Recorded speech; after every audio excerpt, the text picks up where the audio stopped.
నేను మీ చిలకమర్తి ప్రభాకర చక్రవర్తి శర్మ. శ్రీరామ రామ రామేతి రమే రామే మనోరమే సహస్రనామ తత్తుల్యం రామనామ వరాననే.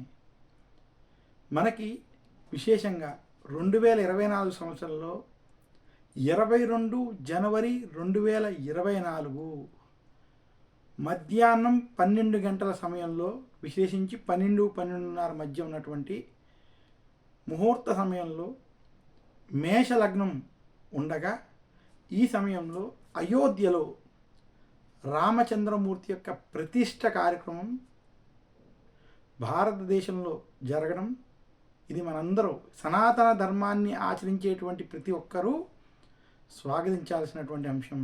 విశేషించి భారతదేశ ప్రధానమంత్రి అయినటువంటి నరేంద్ర మోడీ గారు ఈ యొక్క కార్యక్రమాన్ని చేయడం, ఆయన చేతుల మీదుగా ఈ ప్రతిష్ఠ జరగడం, ఇది హిందువులందరూ సనాతన ధర్మాన్ని పాటించేటువంటి వారందరికీ ఇది ఒక చాలా విశేషమైనటువంటి రోజుగా, చాలా పవిత్రమైనటువంటి రోజుగా భావించాలి. ఇంకా ముహూర్త విషయానికి వచ్చినట్లయితే, దృక్ సిద్ధాంత పంచాంగ గణితం ఆధారంగా ఇది అద్భుతమైనటువంటి ముహూర్తం. మనకి ఉత్తర భారతంలో ముహూర్త విధానాలు, ముహూర్త గణనాలకి దాని యొక్క విధానం కొంత దక్షిణ భారత గణనంతో పోల్చుకున్నట్లయితే కొంత వ్యత్యాసం ఉన్నది. విశేషించి దక్షిణ భారతంలో అమావాస్యకి ఆ మాసం యొక్క అంత్యం అవుతుంది, ఉత్తర భారతంలో పౌర్ణమికి అవుతుంది. విశేషించి శుక్లపక్షానికి ఉత్తర భారతంలో ప్రాధాన్యత ఇవ్వడం మనం చూడాలి. అయితే ఇప్పుడున్నటువంటి 22 జనవరి 2024 ఆ రోజు ముహూర్తం ఏమున్నది అంటే, పుష్యమాస శుక్లపక్ష విశేషించి ద్వాదశి తిథి ఉండడం, ఆ రోజు మృగశిర నక్షత్రం 2వ పాదం ఆ ముహూర్త సమయానికి ఉండడం, ఇంకా ముహూర్తం అభిజిత్ లగ్నంతో కూడి ఉండడం, ఈ ముహూర్తం యొక్క ప్రాధాన్యత స్పష్టంగా కనపడుతుంది. ఈ ముహూర్తంలో ఉన్నటువంటి విశేషం మరొకటి ఏంటంటే, లగ్నం మేష లగ్నం. ద్వాదశ రాశుల్లో మొట్టమొదటి అయినటువంటి మేషరాశి, అందులో మేష లగ్నం ఉండడం, ఆ లగ్నంలోనే గురుడు ఉండడం. జ్యోతిష్ శాస్త్ర ప్రకారం లగ్నంలో గనక బృహస్పతి ఉంటే 1,00,000 దోషాలు పోగొడతాడని. ఇంకా లగ్నం నుంచి దశమ స్థానంలో సూర్యుడు మకర రాశిలో ఉత్తరాయణ పుణ్యకాలం ఉండడం, ఉత్తరాయణ కాలంలో ఈ యొక్క దశమంలో రవి ఉండడం చాలా విశేషం. విశేషించి దేవతా ప్రతిష్టలకి ఉత్తరాయణం చాలా పవిత్రమైనదిగా సనాతన ధర్మం, హిందూ ధర్మం చెబుతోంది. అలాంటి పవిత్ర ఉత్తరాయణ కాలంలో సూర్యుడు దశమంలో, లగ్నం నుంచి దశమంలో ఉండడం, అలాగే కుజుడు, బుధుడు, శుక్రుడు భాగ్యంలో ధనురాశిలో ఉండడం ఈ ముహూర్తం యొక్క ప్రాధాన్యత తెలియజేస్తుంది. ఇంక ఇదే ముహూర్తంలో విశేషించి 6వ స్థానంలో పాపగ్రహమైనటువంటి కేతు 6వ స్థానంలో, రాహు 12వ స్థానంలో అనుకూలంగా ఉండి, శని లాభస్థానంలో ఉండడం చేత ఈ ముహూర్తంలో ప్రాణ ప్రతిష్ఠ, ఏదైతే విగ్రహ ప్రతిష్ఠ జరుగుతుందో ఆ యొక్క ముహూర్త ప్రభావం వల్ల ఈ యొక్క రామమందిరం చాలా దిగ్విజయంగా ముందుకు సాగుతుంది.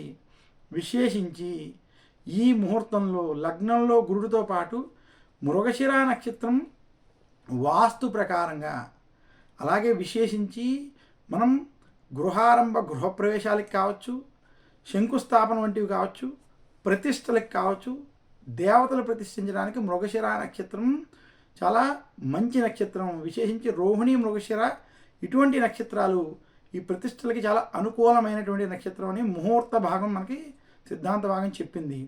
ఈ రకంగా కూడా విశేషించి మృగశిర నక్షత్రంలో, అందులో చంద్రుడు ఉచ్చక్షేత్రంలో వృషభ రాశిలో ఉండి ద్వితీయంలో ఉండడం చేత ఈ ముహూర్తం చాలా బలమైనటువంటి ముహూర్తం, చాలా విశేషమైనటువంటి ముహూర్తం. ఈ ముహూర్తంలో ఎవరైతే ఈ యొక్క ప్రతిష్టని దగ్గర నుండి కావచ్చు, లేదా విశేషంగా ఏ యొక్క ఛానల్ మాధ్యమంలో కావచ్చు, మన టీవీలో కూడా ఇది చూడడం అదృష్టంగా భావించాలి. విశేషించి ఏదైనా మనకి పూర్వజన్మ అదృష్టం ఉంటేనే, రాముల వారి యొక్క కృప ఉంటేనే ఈ యొక్క ఆలయం ప్రతిష్టని చూసేటువంటి భాగ్యం ఇది అందరికీ లభించేటటువంటిది కాదు. ఎలా చూద్దాం అనుకున్నా అందరూ చూడగలిగేది కాదు. అలాంటి ఈ ముహూర్తంలో ఎవరైతే ఈ ప్రతిష్టను చూస్తారో ఖచ్చితంగా వారికి అంతా శుభాలు జరుగుతాయి. చాలా దివ్యమైనటువంటి ముహూర్తం. విశేషించి మేష లగ్నంలో గురుడు ఉండడం, శని లాభస్థానంలో ఉండడం, అలాగే కేతు 6వ స్థానంలో, పాపగ్రహాలు పాపస్థానంలో, శుభగ్రహాలు శుభస్థానంలో ఉండడం ఈ ముహూర్తంలో ఉన్నటువంటి చాలా విశేషం. ఇదే కాకుండా అభిజిత్ ముహూర్తంలో అవ్వడం, అభిజిత్ ముహూర్తంలో చేసేటువంటి కార్యక్రమాలకి దోషములు ఉండవు. అలాగే లగ్నంలో గురుడు ఉంటే 1,00,000 దోషాలను నివారిస్తాడని కూడా శాస్త్రం తెలియజేస్తుంది. ఇదే కాకుండా రవి దశమంలో ఉండడం, శుభగ్రహాలైనటువంటి శుక్రుడు బుధుడు భాగ్యంలో, అలాగే శుభగ్రహమైనటువంటి గురుడు లగ్నంలో ఉండడం ఈ ముహూర్త ప్రాధాన్యత ఇంత విశేషంగా ఉంది. ముహూర్త పరంగా ఇది అద్భుతమైనటువంటి ముహూర్తం. ఇలాంటి ముహూర్తంలో ప్రతిష్ఠ చేయడం, ఆ ప్రతిష్టను చూసినటువంటి వారికి, రామచంద్రమూర్తి యొక్క ఆలయ ప్రారంభాన్ని విశేషించి ఆ విగ్రహ ప్రతిష్టను చూసినటువంటి వారికి రాములు వారి యొక్క అనుగ్రహం కలుగుతుంది. ఈ యొక్క అయోధ్య మందిరం దిగ్విజయంగా కొనసాగి చాలా కొన్ని తరాలు గుర్తుపెట్టుకునేటువంటి విధంగా ఉంటుందని, చాలా బలమైన ముహూర్తం అని, అందులో ఉత్తరాయణంలో జరిగేటువంటి కార్యక్రమం మృగశిర నక్షత్రంలో ఉండేటువంటిది కాబట్టి ఇది చాలా అద్భుతమైన ముహూర్తంగా చిలకమర్తి పంచాంగరీత్యా దృక్ సిద్ధాంత పంచాంగణితం ఆధారంగా కూడా ఇది ఆమోదయోగ్యంగా ఉన్నటువంటి ముహూర్తం అని తెలియజేస్తున్నాను. నమస్కారం.